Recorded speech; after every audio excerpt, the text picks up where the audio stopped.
नमस्कार दोस्तों, मेरा नाम है विमल सिंह। बालाजी स्टडी अड्डा में आपका स्वागत है। संविधान के अलग अलग टॉपिक वाइज प्रश्नों की प्रैक्टिस करा रहे हैं, तो उसी क्रम में 22 नंबर का टॉपिक संसदीय समिति हमारा जो है वो चल रहा था।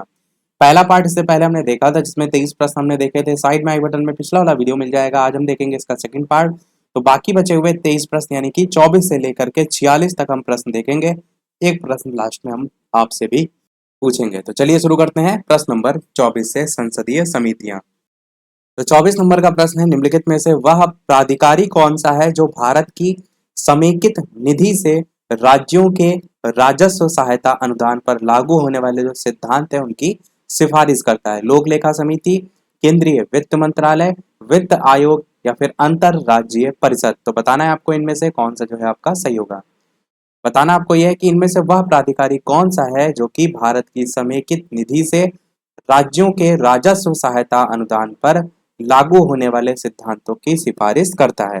उत्तर की बात करते हैं ऑप्शन एबीसीडी में से, तो आपका ऑप्शन पहला वाला ही लोक लेखा समिति जो है आपका सही हो जाएगा। 25 नंबर प्रश्न देखते हैं कि संसद की कौन सी समिति नियंत्रक एवं महालेखा परीक्षक की रिपोर्टों प्रतिवेदन जो है उनकी समीक्षा का कार्य जो है वो करती है? तो बताइए, सार्वजनिक संस्थान समिति, प्राक्कलन समिति, सामान्य उद्देश्य समिति या लोक लेखा समिति? बताना है कि कौन सी संसद की समिति है जो कि नियंत्रक और महालेखा परीक्षक की जो रिपोर्ट है उनकी समीक्षा का कार्य करती है। उत्तर की बात कर लेते हैं ऑप्शन एबीसीडी में से, तो आपका लोक लेखा समिति जो है वो सही हो जाएगा।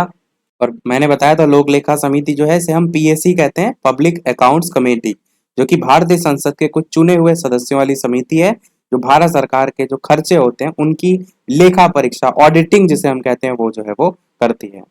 और ये समिति संसद द्वारा निर्मित है, इसलिए प्रश्न में संसद की कौन सी समिति जो है वो पूछा गया था। और एक प्रश्न और मैंने आपको पिछले वाले पार्ट में कराया था कि ये जो समिति है लोक लेखा समिति, इसी को ही प्राक्कलन समिति की जुड़वा बहन के रूप में भी जाना जाता है। 26 नंबर प्रश्न देखते हैं, निम्नलिखित में से कौन विषयगत समिति है?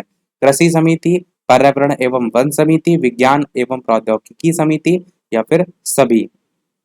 तो बताइए इन चार ऑप्शन में से कि कौन सी विषयगत समिति है? कृषि समिति, पर्यावरण एवं वन समिति, विज्ञान और प्रौद्योगिकी समिति या फिर सभी? तो उत्तर की बात करते हैं इन चारों ऑप्शन में से, तो आपका ऑप्शन आखिरी वाला सभी जो है वो सही हो जाएगा, क्योंकि ये तीनों ही आपकी विषयगत समिति के अंतर्गत आ जाती हैं। अगला प्रश्न देखते हैं आपका 27। प्रश्न आपका क्या है, निम्नलिखित में से किस समिति में लोकसभा के 15 और राज्यसभा के 7 सदस्य जो है वो होते हैं? सरकारी उपक्रम समिति में, लोक लेखा समिति में, विज्ञान एवं प्रौद्योगिकी समिति में या फिर सभी में? तो बताइए इन चार ऑप्शन में से कौन सा जो है आपका सही होगा। इस समिति में लोकसभा जो है उसके 15 और राज्यसभा जो है उसके 7 सदस्य होते हैं। तो लोक लेखा समिति में तो मैंने आपको बताया था, इस समिति में 22 सदस्य होते हैं और इन 22 सदस्यों में 15 सदस्य लोकसभा द्वारा और 7 सदस्य जो है वो राज्यसभा द्वारा 1 वर्ष के लिए जो है वो निर्वाचित किए जाते हैं। ये चीज मैंने बताई थी लोक लेखा समिति के लिए। और अन्य की बात करें तो सेम यहाँ पर भी सदस्यों की संख्या जो लिखी है ये यही होती है, यानी आंसर आपका उपर्युक्त सभी जो है यहाँ पर सही हो जाएगा। और पूछी अधिकतर आपकी लोक लेखा समिति की जाती है, इसीलिए मैंने उसको अलग से आपको बता दिया था। 28 नंबर प्रश्न देखते हैं। प्रश्न आपका है, निम्नलिखित में से किस समिति का सदस्य कोई मंत्री जो है वो नहीं हो सकता? प्राक्कलन समिति, लोक लेखा समिति, सरकारी उपक्रम समिति या फिर सभी? बताना आपको यह है किस समिति का सदस्य कोई मंत्री नहीं हो सकता है। तो आंसर की बात करते हैं इन चार ऑप्शन में से, तो आपका चारों ही यहाँ पर सही है, यानी कि तीनों ही ऑप्शन आंसर आपका उपर्युक्त सभी यहाँ पर भी हो जाएगा।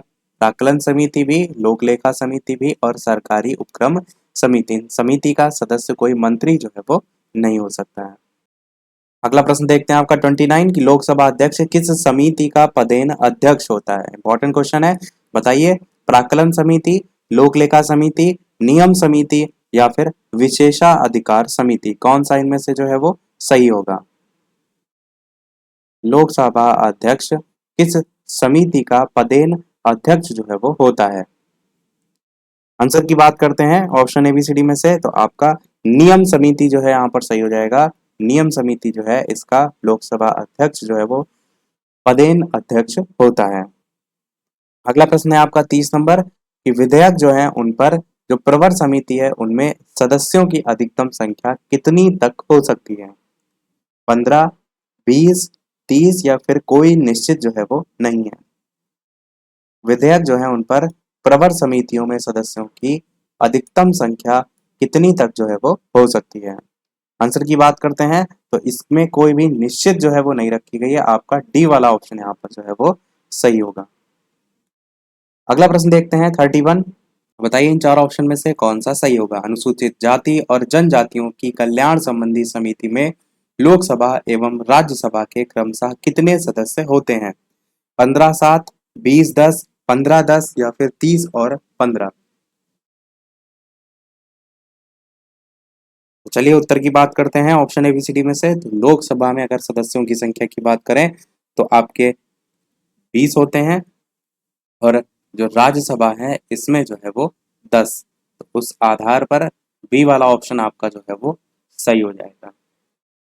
अगला देखते हैं 32 प्रश्न कि संसद के जो समिति हैं उनके सदस्य राष्ट्रपति द्वारा नामांकित किए जाते हैं, संसद में विभिन्न जो दल के नेता हैं उनके द्वारा नामांकित किए जाते हैं, या फिर प्रधानमंत्री द्वारा नियुक्त किए जाते हैं, या फिर अध्यक्ष द्वारा नियुक्त किए जाते हैं, अथवा सदन द्वारा अपने जो सदस्य हैं उनके मध्य से निर्वाचित किए जाते हैं।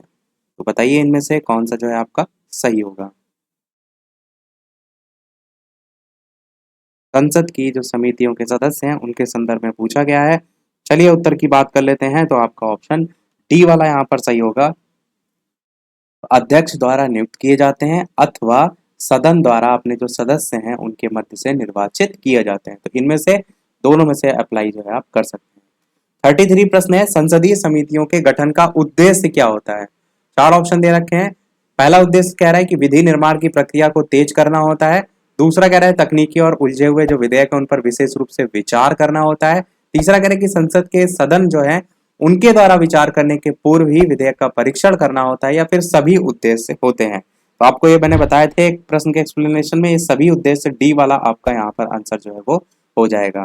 साथ ही साथ वीडियो पसंद आए तो लाइक भी करते रहिएगा। 34 प्रश्न देखते हैं कि संयुक्त संसदीय समिति में कितने सदस्य होते हैं? 15 होते हैं, 20 होते हैं, 30 होते हैं या फिर 45 होते हैं? संयुक्त संसदीय समिति में कितने सदस्य होते हैं? तो चलिए उत्तर की बात करते हैं ऑप्शन एबीसीडी में से। तो आपका ऑप्शन डी वाला यहाँ पर 45 जो है वो सही हो जाएगा। संयुक्त संसदीय समिति में 45 सदस्य होते हैं। अगर बात करें इसके गठन की, तो इसका जो गठन है वो संसद द्वारा कोई विशेष मुद्दा या रिपोर्ट जो है उसकी जांच के लिए जो है वो किया जाता है। ध्यान रखिएगा कि संसद द्वारा कोई विशेष मुद्दा हो या उसकी रिपोर्ट उसकी जांच के लिए किया जाता है। और यहाँ पर जो नियुक्ति है इनकी बात करें तो जो नियुक्ति है इसको लेकर जो निर्णय है वो संसद के द्वारा जो है वो लिया जाता है, और इसमें आपके लोकसभा और राज्यसभा दोनों सदनों के सदस्य जो है वो शामिल किए जाते हैं। अगला प्रश्न है संयुक्त संसदीय समिति में लोकसभा और राज्यसभा के सदस्यों की संख्या क्रमशः कितनी है?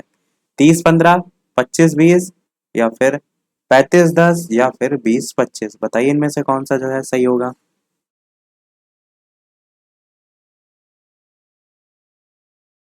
चलिए फिर उत्तर की बात कर लेते हैं ऑप्शन एबीसीडी में से। तो आपका पहला ही ऑप्शन यहाँ पर 30 और 15 सही हो जाएगा।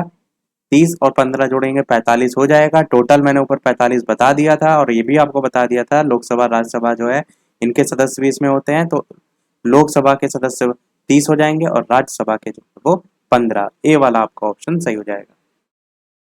36 नंबर प्रश्न है कि कुल 17 सदस्य संसदीय समिति जो है उनमें से कितनी समितियों के अध्यक्ष लोकसभा के सदस्य होते हैं? 8, 10, 11 या फिर 13? बताइए इनमें से कौन सा जो है आपका सही होगा? तो बताइए ऑप्शन एबीसीडी में से कौन सा जो है सही होगा? कुल 17 संसदीय जो समिति उनमें से कितनी समितियों के अध्यक्ष लोकसभा के सदस्य जो है वो होते हैं? उत्तर की बात करते हैं तो कुल 11 समितियों के अध्यक्ष लोकसभा के सदस्य जो है वो होते हैं। सी वाला आपका ऑप्शन सही हो जाएगा। 37 नंबर प्रश्न है संयुक्त प्रवर समिति में कितने सदस्य होते हैं? 22, 30, 45 या फिर 60? बताइए इनमें से कौन सा सही होगा? जो आपकी प्रवर समिति है ये आपकी तदर्थ समिति की सलाहकार समिति जो है उसके अंतर्गत आती है। गठन जो है इसका किसी विधेयक पर विचार करके उसकी जो रिपोर्ट है वो देने के लिए किया जाता है। और ये समिति मैंने आपको बताया था सेम उसी टाइप से विचार करती है जैसे जो दोनों सदन है लोकसभा राज्यसभा किसी विधेयक पर विचार करते हैं। आंसर की बात करते हैं यहाँ पर सदस्यों की संख्या, तो आपका 45 जो है वो सही हो जाएगा। संयुक्त प्रवर समिति में 45 सदस्य जो है वो हो जाएंगे। 38 नंबर प्रश्न है कि संयुक्त प्रवर समिति जो है उसमें लोकसभा और राज्यसभा के सदस्यों की संख्या क्रमशः कितनी जो है वो होती है। तो बताइए इन चार ऑप्शन में कौन सा सही होगा। ये संयुक्त प्रवर समिति है, ऊपर देखिए प्रश्न आया था संयुक्त संसदीय समिति, यहाँ पर भी 45 थे और यहाँ पर अलग अलग 30 और 15 थे। तो यहाँ पर भी ध्यान रखिएगा इन चार ऑप्शन में से कि 30 और 15 ही अलग अलग हैं, यानी लोकसभा में 30 राज्यसभा में 15। ए वाला ऑप्शन यहाँ पर सही हो जाएगा। 39 प्रश्न देखते हैं कि निम्न में से कौन सी समिति विभिन्न विषयों पर चर्चा के लिए समय का निर्धारण जो है वो करती है। प्रवर समिति, लोक लेखा समिति, प्राक्कलन समिति या फिर कार्य सलाहकार समिति। कौन सी समिति है जो विभिन्न विषयों पर चर्चा के लिए समय का निर्धारण जो है वो करती है। चलिए उत्तर की बात करते हैं इन चार ऑप्शन में से, तो आपका ऑप्शन कार्य सलाहकार समिति जो है वो सही हो जाएगा। अगला प्रश्न देखते हैं आपका 40 नंबर, लोक लेखा समिति अपनी जो रिपोर्ट है वो किसको जो है वो प्रस्तुत करती है। नियंत्रक और महालेखा परीक्षक को, लोकसभा के अध्यक्ष को, संसदीय मामलों के मंत्री को या फिर भारत के राष्ट्रपति को। ये भी आपका अच्छा प्रश्न है, बताइए इन चार ऑप्शन में से कौन सा जो है वो सही होगा। लोक लेखा समिति अपनी जो रिपोर्ट है वो जो है वो किसको प्रस्तुत करती है। चलिए उत्तर की बात करते हैं इन चार ऑप्शन में से, तो आपका ऑप्शन बी वाला यहाँ पर सही हो जाएगा, यानी कि लोकसभा के अध्यक्ष को लोक लेखा समिति अपनी रिपोर्ट जो है वो प्रस्तुत करती है। महत्वपूर्ण प्रश्न है, याद रखिएगा इसको। अगला देखते हैं आपका 41 नंबर प्रश्न। सुमेलित आपको करना है, एक तरफ संसदीय समिति दे रखी है, एक तरफ उनके कार्य दे रखे हैं, तो इससे एक साथ सभी समितियों के कार्य भी आपको जो है वो याद हो जाएंगे।